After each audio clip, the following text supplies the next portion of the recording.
আসসালামু আলাইকুম। এইমাত্র প্রজ্ঞাপন জারি। কর্মচারীদের মূল বেসিক সর্বনিম্ন ২২,০০০ টাকা ও রিপোর্ট সংশোধন করে পূর্ণাঙ্গ তালিকা ঘোষণা। কর্মচারী ফোরামের সদস্যরা যেভাবে তাদের দাবিগুলো উপস্থাপন করেছেন, ঠিক একই পদ্ধতি অনুসরণ করে প্রায় সংখ্যক দাবি পূরণে সুপারিশ করা হয়। তারেক রহমান বলেন, কর্মচারী ফোরামের একাধিক সদস্য মূল বেসিক সর্বনিম্ন ৩৫,০০০ টাকা পর্যন্ত বৃদ্ধির দাবি জানিয়েছিলেন, কিন্তু কোনোভাবেই এই দাবি বাস্তবায়ন করার যুক্তিসম্মত সিদ্ধান্ত নয়। এখন বাজেট সংকটময় পরিস্থিতি এবং সারা বিশ্বের যুদ্ধ পরিস্থিতির কারণে দেশের অর্থনৈতিক অবস্থা দুর্বল হয়ে পড়ছে। এমন্ত অবস্থায় যদি গ্যাজেট প্রকাশ করা হয়, তাহলে সরকারি চাকরিজীবীদের মাঝে তৈরি হবে ব্যাপক সমস্যা, যা পরবর্তী প্রকট আকারে ধারণ করবে। তাই প্রধানমন্ত্রী তারেক রহমানের সিদ্ধান্ত মোতাবেক মূল বেসিক ২২,০০০ টাকা নির্ধারণের ঘোষণা আসে। তিনি বলেন, সর্বনিম্ন ২২,০০০ টাকা কোনোভাবেই কম বেতন নয়। বর্তমান দেশের অর্থনৈতিক ইতিহাস বিবেচনায় ২২,০০০ টাকা নির্ধারণ করা হলে কর্মচারীদের আর্থিক সমস্যা সমাধান হবে। সর্বশেষ ২০১৫ সালে অষ্টম বেতন স্কেলে ৮,২৫০ টাকা মূল বেসিক থাকায় সরকারি চাকরিজীবীদের মাঝে যে ক্ষোভ সৃষ্টি হয়েছে, সেই ক্ষোভ থেকে পরিত্রাণ পেতে মূল বেসিক সর্বনিম্ন ২২,০০০ টাকা নির্ধারণ করায় সরকারি চাকরিজীবীদের মাঝে প্রফুল্লতা ফিরে এসেছে। তারেক রহমানের এই সিদ্ধান্তকে পে কমিশনের একাধিক সদস্য সমর্থন জানিয়েছেন। বিশেষ করে পে কমিশনের চেয়ারম্যান জাকির আহমেদ খান বলেন, আমরা ইতিপূর্বের রিপোর্টে ২০,০০০ টাকা নির্ধারণের ঘোষণা করেছিলাম। এখন যেহেতু ২২,০০০ টাকা নির্ধারণ করা হচ্ছে, তাই এই বিষয়টি অত্যন্ত ইতিবাচক হিসেবে দেখা হচ্ছে। ভিডিওটির এই মতো পর্যন্ত এসেও এখন পর্যন্ত যারা আমাদের এই চ্যানেলটি সাবস্ক্রাইব করেননি, তারা অবশ্যই আমাদের এই চ্যানেলটি সাবস্ক্রাইব করে পাশে থাকা বেল আইকনটি অল করে দিন। আজ পে কমিশনের চেয়ারম্যান ও প্রধানমন্ত্রী তারেক রহমানের সঙ্গে বৈঠককালে এই বিষয়গুলি নিয়ে আলোচনার পরে গ্যাজেট প্রকাশের নির্দেশনা আসে। তারেক রহমান বলেন, আজ রাত ১২টার মধ্যেই গ্যাজেট প্রকাশ করতে হবে, কেননা বাংলাদেশের অর্থনৈতিক অবস্থা বর্তমান সময়ের জন্য নেতিবাচক হয়ে দাঁড়ালেও কর্মচারীদের আর্থিক সমস্যা প্রকট আকার ধারণ করছে। তাই যেভাবেই হোক দীর্ঘ ১১ বছরের বৈষম্য দূর করতে হলে আজ গ্যাজেট প্রকাশের বাধ্যতামূলক হয়ে দাঁড়িয়েছে। শেষ পর্যন্ত তারেক রহমানের সিদ্ধান্তকে সমর্থন জানায় অর্থমন্ত্রী আমির খসরু।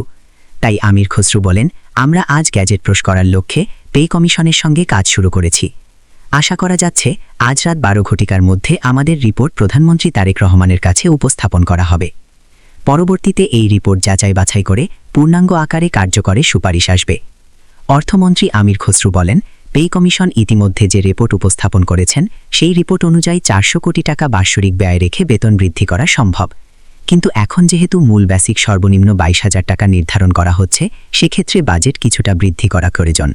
কতটুকু বাজেট বৃদ্ধি করা হবে, এছাড়াও পূর্ণাঙ্গ বেতন স্কেল বাস্তবায়ন করতে কোন বিষয়গুলো সংশোধন করা প্রয়োজন, সেই বিষয়গুলো নিয়ে ইতিমধ্যে কাজ শুরু করেছেন পে কমিশন ও অর্থ মন্ত্রণালয়ের কর্তৃপক্ষ।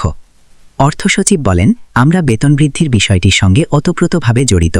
আমরা যেভাবে বেতন বৃদ্ধির লক্ষ্যে কাজ করে যাচ্ছি, আশা করা যাচ্ছে দ্রুত এটি বাস্তবায়ন করার মাধ্যমে সকল সমস্যার সমাধান হবে। ভিডিওটির এই মতো পর্যন্ত এসেও এখন পর্যন্ত যারা আমাদের এই চ্যানেলটি সাবস্ক্রাইব করেননি, তারা অবশ্যই আমাদের চ্যানেলটি সাবস্ক্রাইব করে পাশে থাকা বেল আইকনটি অল করে দিন। নাম অপ্রকাশিত রাখা শর্তে একজন ঊর্ধ্বতল কর্মকর্তা বলেন, বেতন বৃদ্ধি করার পাশাপাশি অবসরকালীন সুযোগ সুবিধা বাড়ানো প্রয়োজন। এখন সরকারি কর্মচারীরা মূল বেসিকের ৪৫% হারে অবসরকালীন সুযোগ সুবিধা পেয়ে থাকেন, যা গঠন করা হয়েছিল সর্বশেষ ২০১৫ সালের বেতন স্কেলে। এটি এখন পর্যন্ত চলমান থাকায় যারা ৭০ থেকে ২০তম গ্রেডের কর্মচারী আছেন, তাদের অবসরকালীন অর্থনৈতিক অবস্থা দুর্বল হয়ে পড়ছে। তাই তাদের দিক বিবেচনা নিয়ে অবসরকালীন সুযোগ সুবিধা ৮০% হারে বৃদ্ধির সুপারিশ উঠে আসে। তবে এই বিষয়টি নিয়ে ইতিমধ্যে বিভিন্ন অর্থনীতিবিদ দ্বিমত পোষণ করেছেন। তাদের ভাষ্যমতে আপাতত বাজেট বিবেচনা নিয়ে শুধুমাত্র মূল বেসিক ২২,০০০ টাকা বৃদ্ধি করার মাধ্যমে তাদের আর্থিক সমস্যাগুলোর একাংশ পূরণ করা প্রয়োজন।